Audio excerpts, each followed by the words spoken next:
Hey, Groover's back with number 4. Now, number 4 was written by the man I just sort of gave a really slashing to, but he deserved every bit of it. But he wrote this song in 10 minutes, and I still rate it as one of the greatest songs around. It's called A Day in a Life.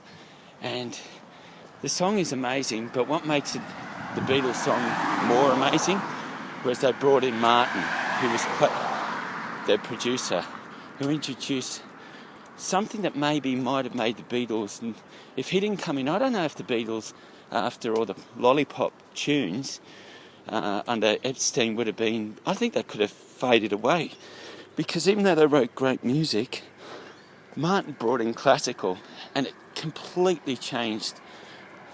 I think actually everyone should thank Martin more than the Beatles, because realistically they defined music, but he divined a time, and he brought in classical, which has changed music for the days. All bands, from heavy bands, all that use it.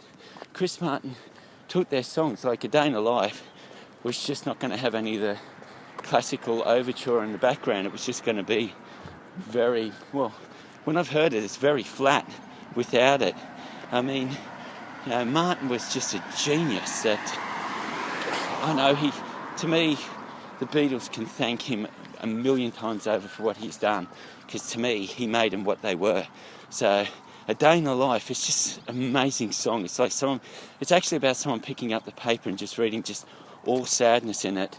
That it just tears him apart, and I think we're all used to that today with so much sadness around, and everything's either death or poverty or loss or disaster, that it just can feel like a weight on top of you. So I do love this song, so really crank this one up, especially at the end.